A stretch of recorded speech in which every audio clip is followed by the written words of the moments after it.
an independent editorial analysis of Japan's defense posture and security policy. The emergence of the Aegis System Equipped Vessel program represents more than a mere acquisition of hardware. It signifies a fundamental restructuring of the Japanese maritime defense architecture. With a projected full load displacement approaching 20,000 tons, these platforms challenge the traditional categorization of surface combatants. They blur the lines between a destroyer and a capital ship designed for strategic persistence. The sheer physical magnitude of the vessel is not an arbitrary design choice. Instead, it is a direct derivative of the operational requirements imposed by the ANSPY-7 radar system, initially intended for a static land-based deployment. The transition of this system from a terrestrial Aegis Ashore concept to a mobile maritime platform introduces a complex set of variables.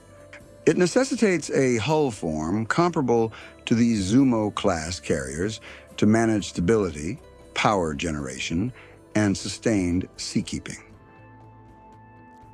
From a systems engineering perspective, the design philosophy of the Aegis System Equipped Vessel prioritizes the stability of the sensor package over traditional naval maneuverability. The selection of the SPY-7 radar indicates a divergence from the evolutionary path taken by the United States Navy, which utilizes the SPY-6 for its Arleigh Burke Flight 3 destroyers. While the SPY-6 is optimized for integrated air and missile defense within a fleet context, the SPY-7 offers long-range discrimination capabilities essential for the mid-course interception of ballistic missiles. This technical distinction suggests that the primary function of these vessels remains tied to the strategic defense of the homeland, rather than fleet escort duties. Consequently, the operational concept likely envisions these ships acting as semi-stationary sensor nodes. They would loiter in protected waters to provide continuous radar coverage for the Japanese archipelago. This operational profile creates a significant concentration of risk.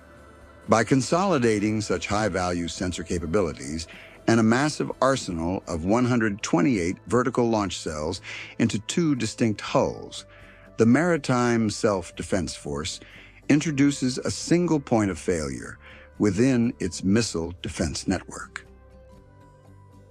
The neutralization of one such vessel, whether through kinetic action or asymmetric means, such as cyber warfare or underwater sabotage, would result in the immediate loss of 50% of this specific high-altitude defense layer.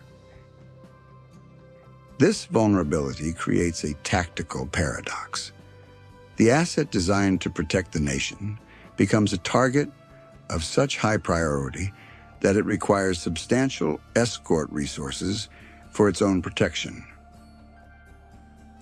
The irony is that while the program was intended to free up general-purpose destroyers like the Congo and Maya classes for other duties, the necessity of protecting the Aegis System-Equipped Vessel might ultimately tether those same escorts to a defensive perimeter around the new superships. The financial implications of this procurement extend beyond the initial construction costs, which are estimated to approach 1 trillion Japanese yen for the pair.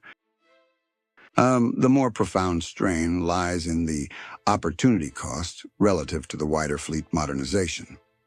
In an environment where unmanned systems and distributed lethality are becoming dominant trends, the investment in a monolithic platform represents a contrarian bet on the continued viability of large surface combatants.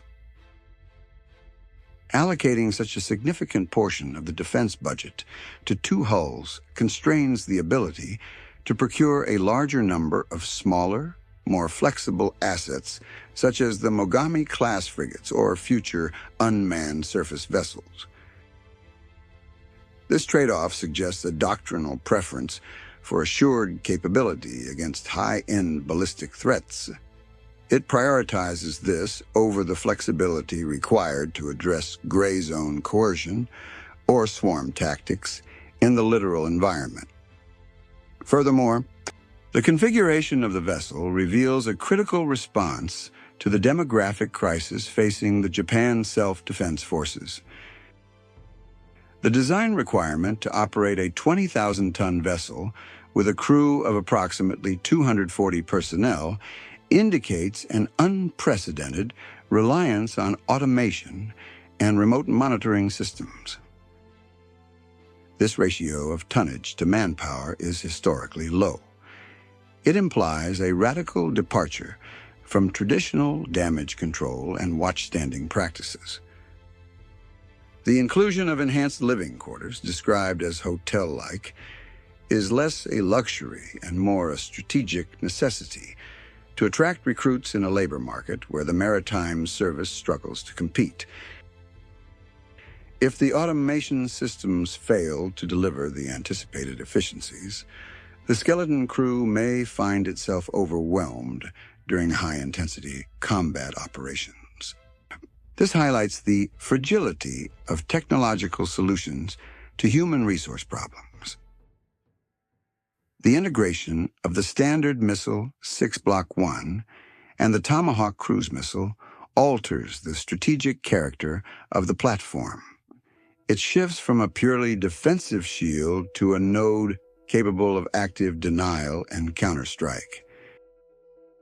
The Standard Missile 6 provides a necessary layer of terminal defense and a surface-to-surface capability, mitigating some of the risks associated with the vessel operating alone. However, the inclusion of the Tomahawk implies that these ships will play a central role in the emerging counterstrike doctrine. This dual capability complicates the targeting calculus for potential adversaries. But it also ensures that these vessels will be treated as offensive threats rather than benign defensive infrastructure. The ability to launch deep strikes into adversary territory from a platform ostensibly designed for ballistic missile defense signals a shift toward a more proactive posture. Yet it also invites preemptive targeting in the early stages of a conflict. Industrial factors also play a substantial role in the program's trajectory. The decision to proceed with the Aegis System Equipped Vessel sustains the high-end shipbuilding base. It ensures the retention of critical systems integration skills within the domestic defense industry. Collaborating with Mitsubishi, Heavy Industries, and Lockheed Martin on such a complex integration project strengthens the Trans-Pacific Defense Industrial Base, yet it also deepens reliance on foreign intellectual property for the core combat system. The divergence in radar technology between the Japanese and American fleets may introduce interoperability challenges in the future, particularly regarding data link compatibility and shared logistical chains. While the political alliance remains robust, the technical divergence requires careful management to ensure that the Japanese vessels can effectively network with their American counterparts during combined operations. Ultimately, the Aegis System Equipped Vessel represents a compromise. It is a balance between the operational imperative to provide continuous ballistic missile defense and the socio-political constraints that eliminated the land-based option. It is a solution engineered to navigate the unique legal, geographic, and demographic landscape of Japan. The resulting platform is a technological marvel that pushes the boundaries of naval architecture, yet it remains constrained by the very strategic logic that birthed it. It stands as a testament to a defense policy that seeks to maximize technological leverage to offset numerical and demographic disadvantages. Whether this concentration of capability into a few massive, automated hulls represents a sustainable model for future maritime security or a vulnerability in an age of distributed warfare remains an open strategic question. It is dependent entirely on the evolution of threat vectors in the coming decade.